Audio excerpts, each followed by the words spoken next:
यावानर्थ उदपाने सर्वतः सम्प्लुतोदके तावान् सर्वेषु वेदेषु ब्राह्मणस्य विजानतः। सब ओर से परिपूर्ण जलाशय को प्राप्त होने पर मनुष्य का छोटे जलाशय से जितना प्रयोजन रहता है, अच्छी प्रकार ब्रह्म को जानने वाले ब्राह्मण का वेदों से उतना ही प्रयोजन रहता है। तात्पर्य यह है कि जो वेदों से ऊपर उठता है वो ब्रह्म को जानता है, वही ब्राह्मण है। अर्थात तू वेदों से ऊपर उठ, ब्राह्मण बन। अर्जुन क्षत्रिय था। श्री कृष्ण कहते हैं कि ब्राह्मण बन। ब्राह्मण, क्षत्रिय इत्यादि वर्ण स्वभाव की क्षमताओं के नाम है। ये कर्म प्रधान है, न कि जन्म से निर्धारित होने वाली कोई रूढ़ी। जिसे गंगा की धारा प्राप्त है उसे क्षुद्र जलाशय से क्या प्रयोजन। कोई उसमें शौच लेता है तो कोई पशुओं को नहला देता है, इसके आगे कोई उपयोग नहीं है। इसी प्रकार ब्रह्म को साक्षात जानने वाले उस विप्र महापुरुष का, उस ब्राह्मण का वेदों से उतना ही प्रयोजन रह जाता है। प्रयोजन रहता अवश्य है, वेद रहते हैं क्योंकि पीछे वालों के लिए उनका उपयोग है। वहीं से चर्चा आरंभ होगी। इसके उपरांत योगेश्वर श्री कृष्ण कर्म करते समय की जाने वाली सावधानियों का प्रतिपादन करते हैं। कर्मण्येवाधिकारस्ते मा फलेषु कदाचन मा कर्मफलहेतुर्भुर्मा ते संगोस्त्वकर्मणि। कर्म करने में ही तेरा अधिकार हो, फल में कभी नहीं। ऐसा समझ के फल है ही नहीं। फल की वासना वाला भी मत हो और कर्म करने में तेरी अश्रद्धा भी ना हो। अब तक योगेश्वर श्री कृष्ण ने 39वें श्लोक में पहली बार कर्म का नाम लिया, किंतु यह नहीं बताया कि वो कर्म है क्या और उसे करें कैसे। उस कर्म की विशेषताओं पर प्रकाश डाला कि अर्जुन, इस कर्म द्वारा तू कर्मों के बंधन से अच्छी प्रकार छूट जाएगा। अर्जुन, इसमें आरंभ का अर्थात बीज का नाश नहीं है। आरंभ कर दे तो प्रकृति के पास कोई उपाय नहीं कि उसे नष्ट कर दे। अर्जुन, इसमें सीमित फल रूपी दोष भी नहीं है कि स्वर्ग रिद्धियों सिद्धियों में फंसाकर खड़ा कर दे। अर्जुन, इस कर्म का थोड़ा भी साधन जन्म मरण के भय से उद्धार कराने वाला होता है। किंतु अभी तक उन्होंने ये नहीं बताया कि वो कर्म है क्या, किया कैसे जाए। इसी अध्याय के 41वें श्लोक में उन्होंने बताया, अर्जुन, इसमें निश्चयात्मक बुद्धि एक ही है, क्रिया एक ही है। तो क्या बहुत सी क्रिया वाले भजन नहीं करते? श्री कृष्ण कहते हैं, वे कर्म नहीं करते। इसका कारण बताते हुए कहते हैं कि अविवेकियों की बुद्धि अनंत शाखा वाली होती है, इसलिए वे अनंत क्रियाओं का विस्तार कर लेते हैं। वे दिखावटी शोभा युक्त वाणी में इन क्रियाओं को व्यक्त भी करते हैं। उनकी वाणी की छाप जिनके चित्त पर पड़ जाती है, उनकी भी बुद्धि नष्ट हो जाती है। अतः निश्चयात्मक क्रिया एक ही है, लेकिन यह नहीं बताया कि वो क्रिया कौन सी है। 47वें श्लोक में उन्होंने कहा, अर्जुन, कर्म करने में ही तेरा अधिकार है, फल में कभी नहीं। फल की वासना वाला भी मत हो और कर्म करने में तेरी अश्रद्धा ना हो। अर्थात निरंतर करने के लिए उसी में लीन होकर करें। किंतु यह नहीं बताया कि वो कर्म है क्या। प्रायः इस श्लोक का उद्धरण देकर लोग कहते हैं कि कुछ भी करो, केवल फल की कामना मत करो। हो गया निष्काम कर्म योग। किंतु अभी तक श्री कृष्ण ने बताया ही नहीं कि कर्म है कौन सा जिसे करें। यहां पर केवल कर्म की विशेषताओं पर प्रकाश डाला कि कर्म देता क्या है और कर्म को करते समय बरती जाने वाली सावधानियां क्या हैं, उन पर प्रकाश डाला। प्रश्न ज्यों का त्यों बना हुआ है, जिसे योगेश्वर आगे अध्याय 3-4 में स्पष्ट करेंगे। पुनः इसी पर बल देते हैं। योगस्थः कुरु कर्माणि संगं त्यक्त्वा धनञ्जय सिद्ध्य सिद्ध्योः समो भूत्वा समत्वं योग उच्यते। धनंजय, आसक्ति और संग दोष को त्याग कर सिद्धि और असिद्धि में समान भाव रखकर योग में स्थित होकर कर्म कर। कौन सा कर्म? निष्काम कर्म कर। समत्वम योग उच्यते। ये समत्व भाव ही योग कहलाता है। विषमता जिसमें ना हो ऐसा भाव समत्व कहलाता है।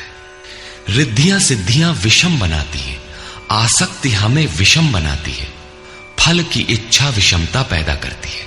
इसीलिए फल की वासना न हो, फिर भी कर्म करने में अश्रद्धा ना हो। देखी सुनी सभी वस्तुओं में आसक्ति का त्याग करके प्राप्ति और अप्राप्ति के विषय में न सोचकर केवल योग में स्थित रहते हुए कर्म कर। योग से चित्त चलायमान न हो। योग एक पराकाष्ठा की स्थिति है और एक प्रारंभ की स्थिति भी होती है।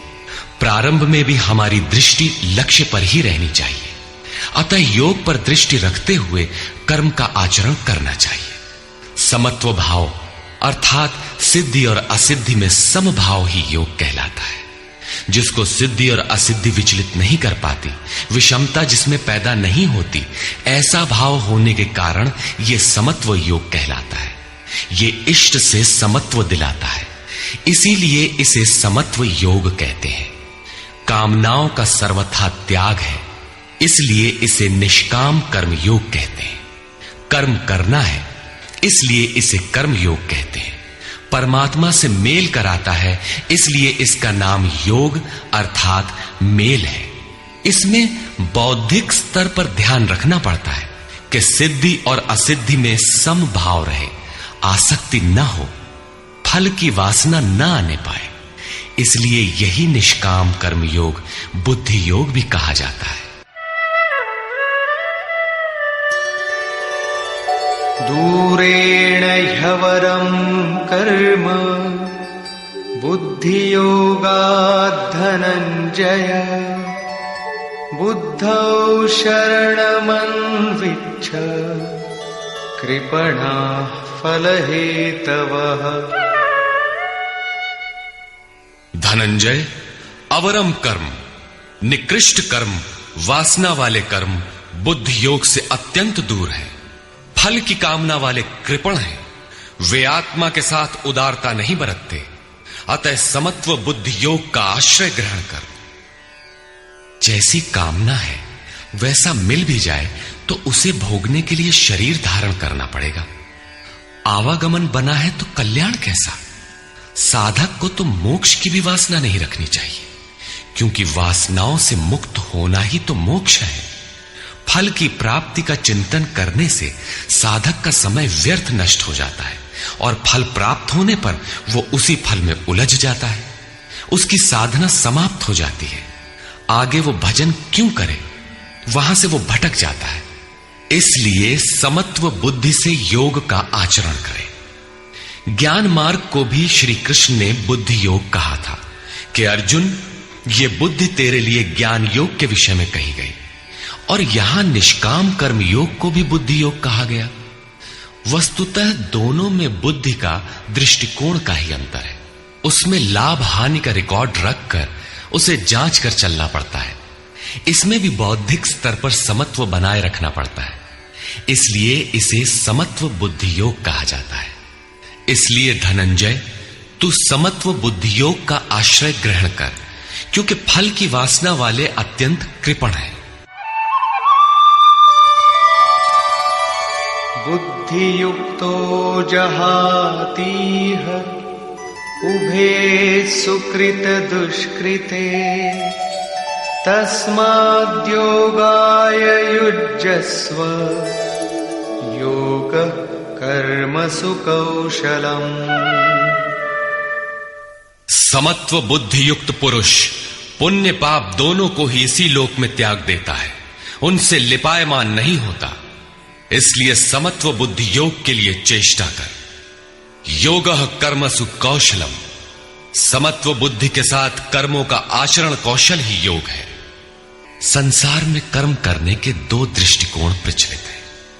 लोग कर्म करते हैं तो उसका फल भी अवश्य चाहते हैं, या फल न मिले तो कर्म करना ही नहीं चाहते।